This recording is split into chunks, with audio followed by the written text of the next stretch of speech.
Hi, I'm Peter J. Ray. Welcome to Adventures in History. Today's topic is James K. Polk, Part 2. We stopped last time in 1844, the presidential election in which Polk became the U.S. president. An unofficial campaign slogan for his campaign was 54, 40, or fight. And if the 54 referred to the 54 degrees latitude and the issue of Oregon, which was under the Oregon Territory, which was under a joint U.S.-British occupation, and the area of the border of the Oregon Territory went all the way from Alaska to California, and there were individuals who wanted to take all of the territory all the way up to Alaska, which would mean the United States would have acquired what's now British Columbia, Canada. During the campaign, Andrew Jackson had this to say about James K. Polk, quote, "His capacity for business is great, and to extraordinary powers of labor, both mental and physical. He unites that tact and judgment which are requisite to the successful direction of such an office." So it was James K. Polk, the Democrat, against Henry Clay, the Whig candidate, in the election. Now, the Whig candidates, Henry Clay and his running mate Theodore Frelinghuysen, who for vice president, there was a slogan, went like this, quote, "Hooray, hooray, the country's risin'. Vote for Clay and Frelinghuysen." Some analysts believe that the Clay campaign, Clay and Frelinghuysen, their campaign was they were too conservative, prim, and proper. Now, the presidential election in 1844, there were 26 states where voting took place over 12 days. It started in November 1st, Ohio and Pennsylvania, November 4th, most of the states, and then November 5th, New York, and November 12th, Delaware and Vermont. Henry Clay was in favor of a higher tariff to help big business and an increase in federal spending. James K. Polk believed in the western expansion of the country, limited government, and faith in the common man.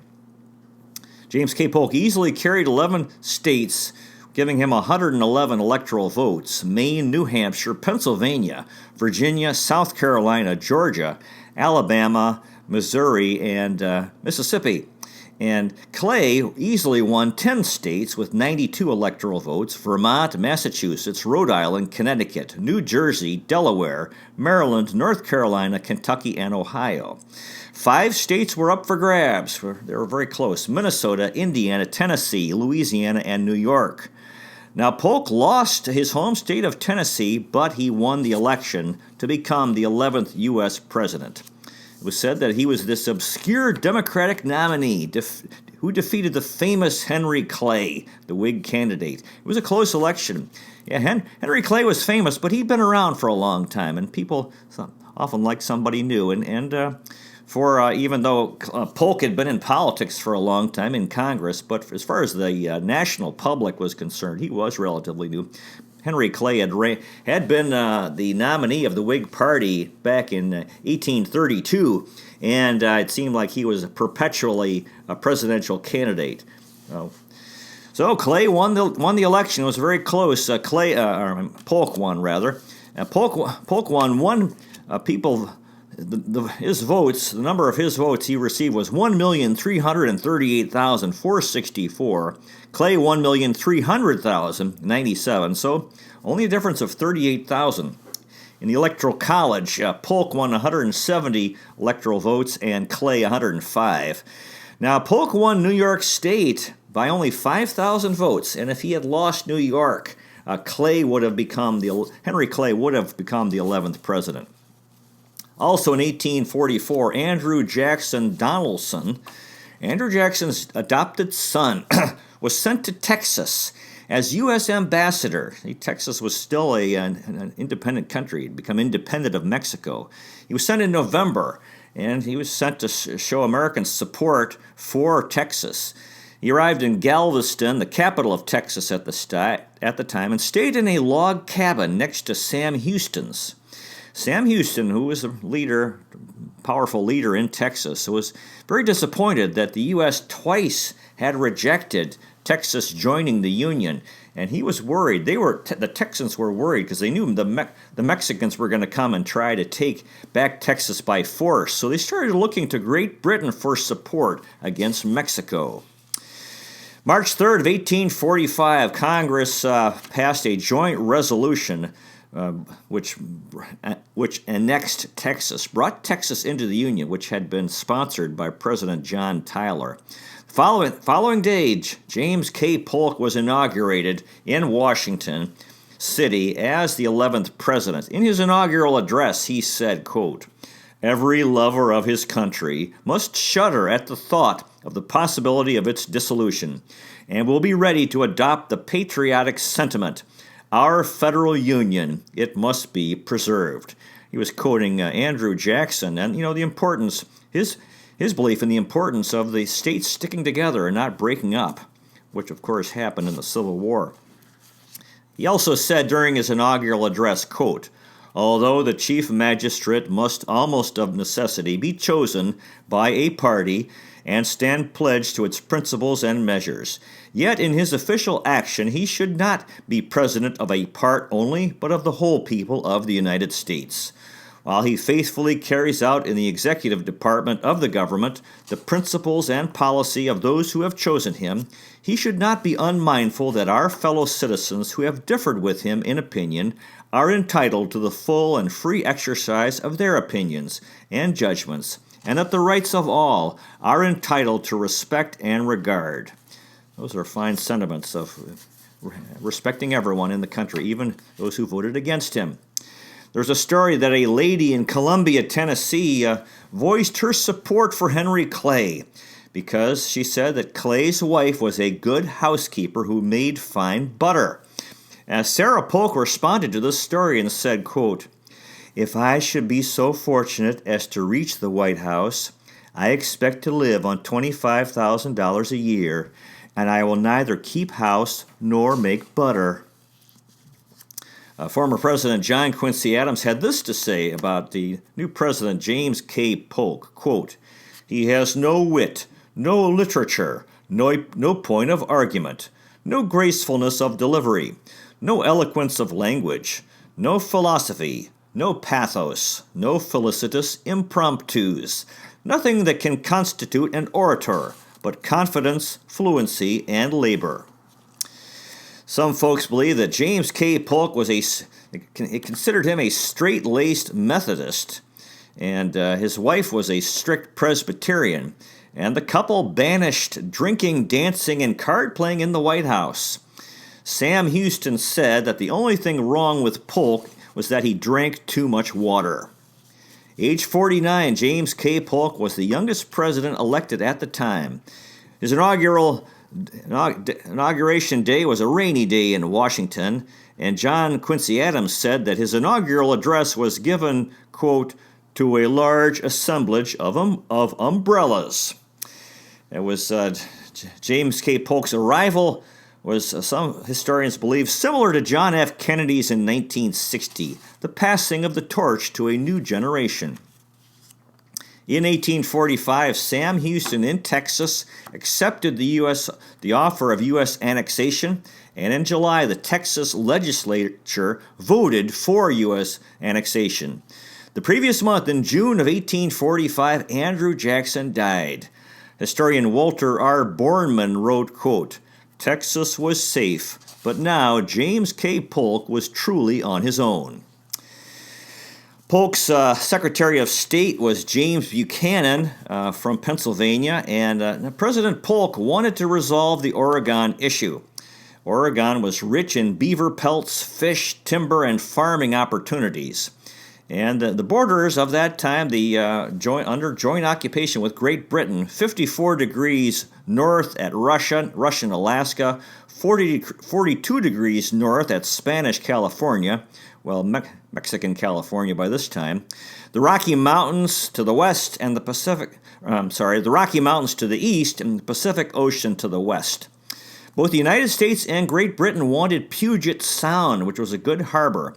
The British were unwilling to give up the area between the Columbia River and the 49th parallel, which is now northwest Washington state.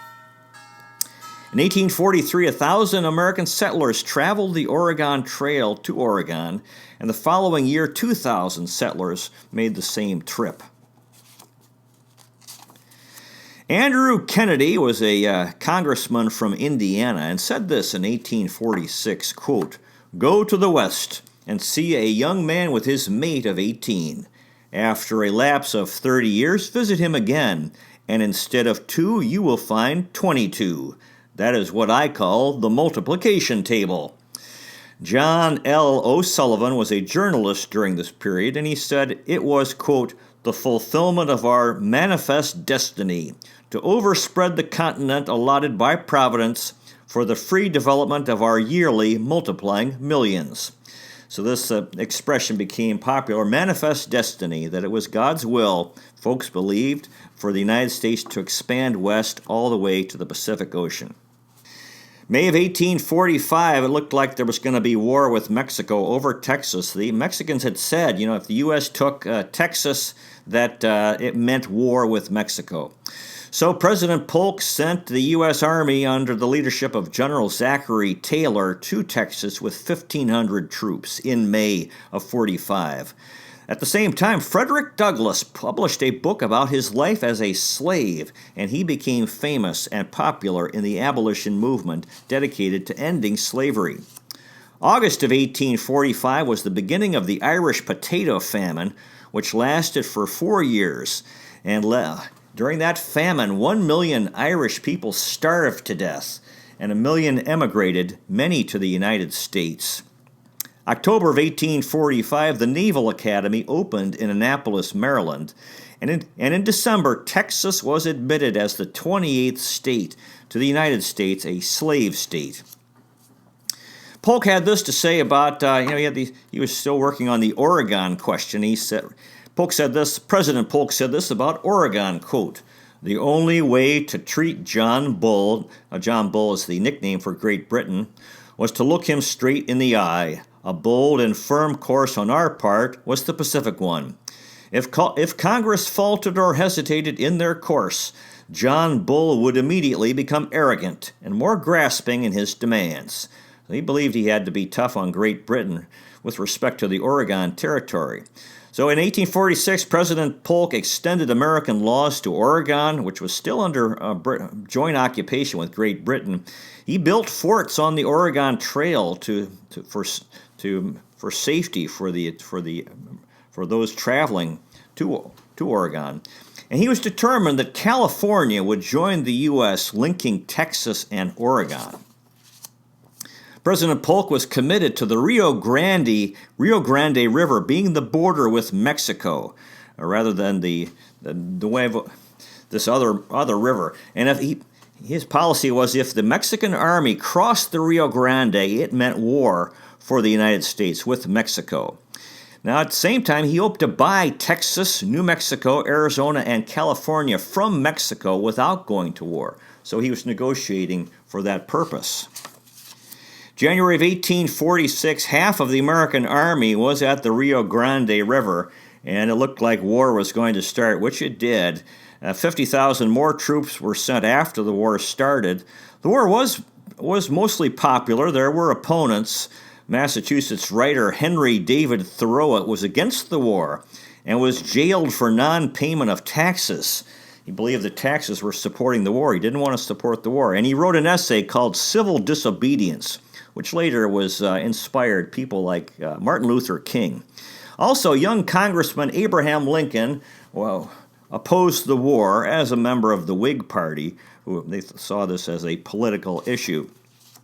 April of 1846, Mexican General Pedro de Ampudia sent General Zachary Taylor a letter demanding that the U.S. Army move back to the Nueces River, which the Mexicans believed was the border. Move back, and General Taylor refused. April 25th, the Mexicans crossed the Rio Grande River, 25 miles north, and fought the American army there. 11 American soldiers were killed and 26 captured. General Zachary Taylor sent a message to the White House, quote, "Hostilities may now be considered as commenced." On May 9th, President Polk received the news, May 11th, President Polk sent Congress a letter requesting a declaration of war against Mexico. And the war message was passed, declaration of war was passed by the House of Representatives 174 to 14, and the Senate the next day 40 to 2. So President Polk received congressional authorization for war with Mexico. Secretary of State James Buchanan was not enthusiastic about the Mexican War. He proposed to inform the foreign government, the Mexican government, quote, "In going to war, we did not do so with a view to acquire either California or New Mexico or any other portion of the Mexican territory." Historian Walter R. Borman wrote, quote, "President Polk, for his part, was incredulous. What cabinet meetings had Buchanan been attending for the past year?" In May of 46, there were two early battles in the war, victories for the United States in the war with Mexico, Palo Alto and Resaca de la Palma, Texas, and the Mexicans were pushed back. Mexicans retreated into Mexico. By May 18th, General Zachary Taylor and the U.S. Army occupied Matamoros, Mexico. Meanwhile, Colonel Stephen Kearny, who was at Fort Leavenworth, the U.S. Army base, in May 26 received orders to seize New Mexico and conquer Santa Fe, then proceed to California. So Stephen Kearny and the U.S. Army traveled the Santa Fe Trail from Independence, Missouri to Santa Fe, New Mexico. On August 18th, Kearny and the U.S. Army arrived in Santa Fe, but the Mexicans had withdrawn. There was no opposition. They decided not to fight there. Mexican Army had fled to Albuquerque. So the American flag was raised in Santa Fe, and Kearny declared his intent to take New Mexico for the United States. September 25th, Kearny and the U.S. Army left Santa Fe bound for California. Alexander Doniphan and the U.S. Army traveled to capture El Paso, Texas. Sterling Price was in command of the army in El Paso, including a Mormon battalion of 500 Mormons. President Polk favored respect for the Mormons. On October 6th, Kearny and the U.S. Army left the Rio Grande, headed toward the Gila River. He was concerned about an Apache Indian attack. There he met Kit Carson, the veteran scout and mountain man. 1846, now back to Zachary Taylor and American forces with him in what's now northeastern Mexico, Texas. His mission was to secure the northern Mexican provinces of Nuevo Leon, Coahuila, and Chihuahua. His target was Monterrey, the capital of Nuevo Leon. Zach Taylor and the U.S. Army advanced to Monterrey and moved 90 miles up the Rio Grande from Matamoros and established a supply depot at Camargo. A third of the American soldiers were sick from dysentery and assorted fevers. That was their major challenge, with sickness. By August 25th, they reached the pleasant orchards and green fields of Cerralvo. The Mexican General Pedro de Ampudia was command of the Mexican Army of the North, and the battle for Monterrey was imminent. Zach Taylor's American forces included 3,000 regular troops and 4,000 volunteers. Monterrey was defended by the Mexicans with an unfinished cathedral turned into a citadel dubbed the Black Fort. The U.S. captured the Mexican battery, and Monterrey was encircled. There was street fighting in Monterrey, and General Ampudia offered to surrender Monterrey if the Mexican army was allowed to leave, and they were given an 8-week armistice. Zachary Taylor responded, quote, "It would be judicious to act with magnanimity towards a prostrate foe, particularly as the President of the United States had offered to settle all differences between the two countries by negotiation." By October 11th, news of the fall of Monterrey and the fact that the Mexican army had been allowed to escape reached Washington, and President Polk was furious. Polk had this to say, said that General Zachary Taylor, quote, had the enemy in his power and should have taken them prisoners, deprived them of their arms, discharged them on their parole of honor, and preserved the advantage which he had obtained by pushing on without delay into the country. So they had a conflict between President Polk and General Taylor.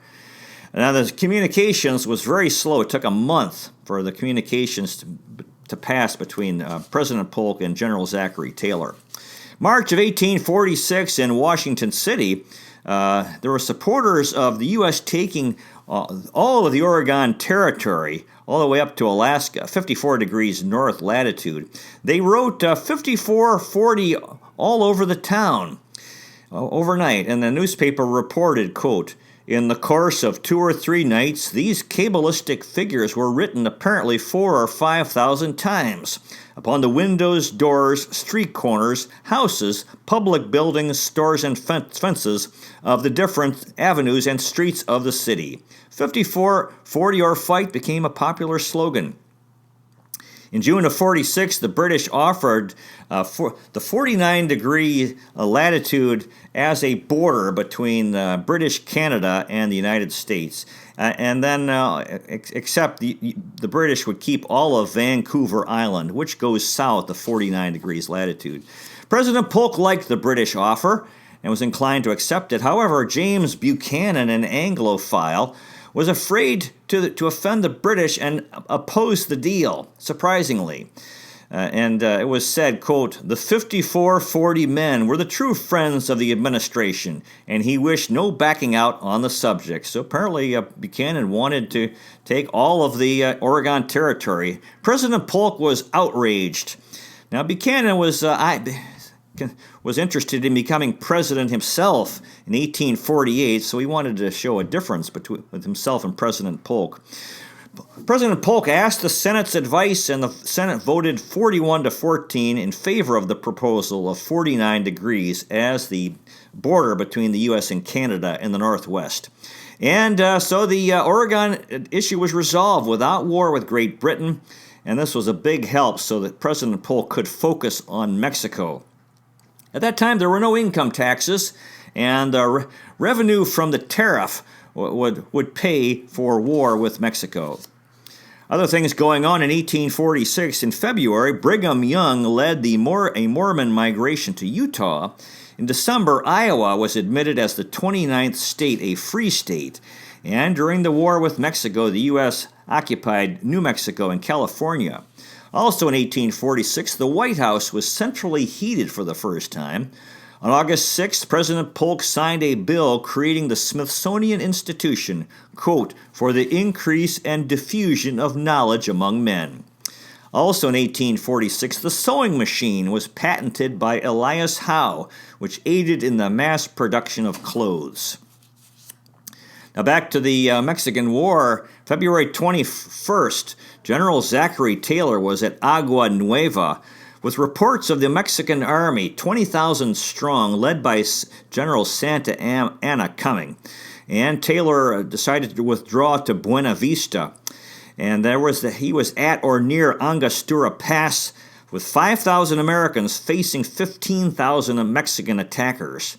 Now, and this was a major battle, and early on the Mexicans were winning, and it was one of the men said to General Taylor, quote, "General, we are whipped," and Zachary Taylor responded, quote, "That is for me to determine." Now, Jefferson Davis was at this battle, and he played a heroic role. This was Jefferson Davis, of course, during the Civil War, was the president of the Confederate States of America. And he was at this battle, the Battle of Buena Vista. And eventually, the American artillery turned the tide. And General Zachary Taylor was quoted as saying, quote, "A little more grape, please, Mr. Bragg." He's grape meaning artillery fire. So the United States won this battle. Walter R. Borman wrote, quote, "Zachary Taylor was a cool head under enemy fire." In the Battle of Buena Vista, Henry Clay Jr. was killed, the son of Henry Clay. Very tough. There were 3,500 Mexican casualties, 5 times the American number.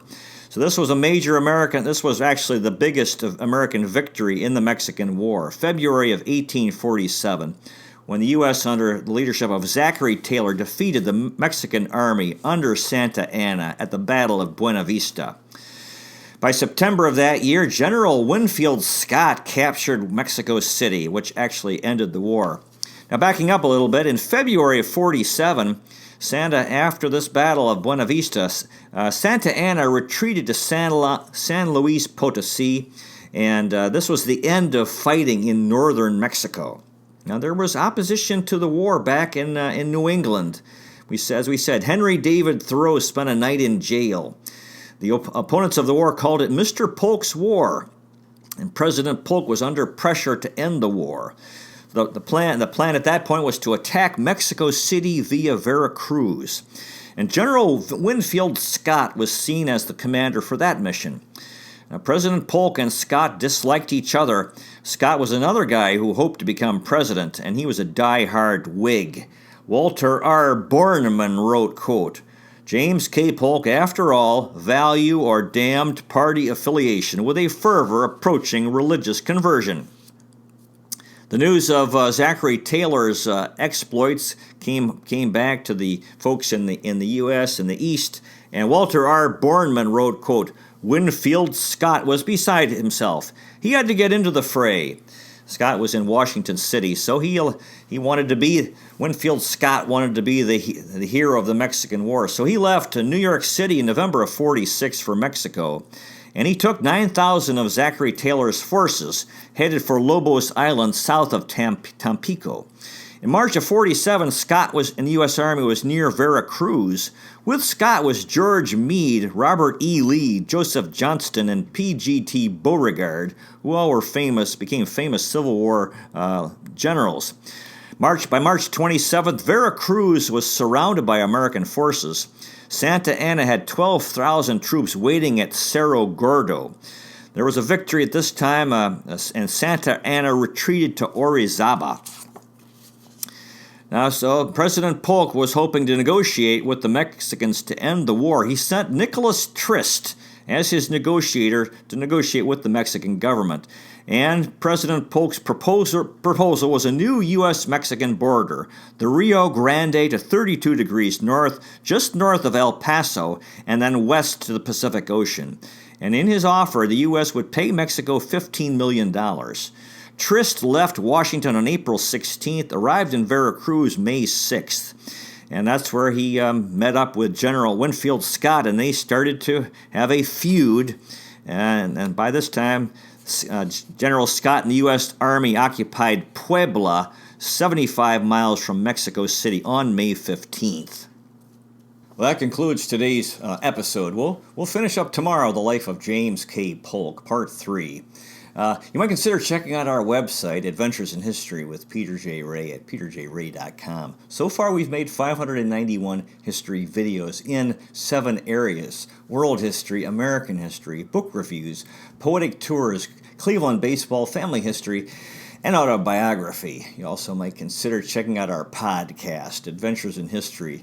Thank you so much for watching. I really appreciate it. God bless you. Take care, and I'll see you next time.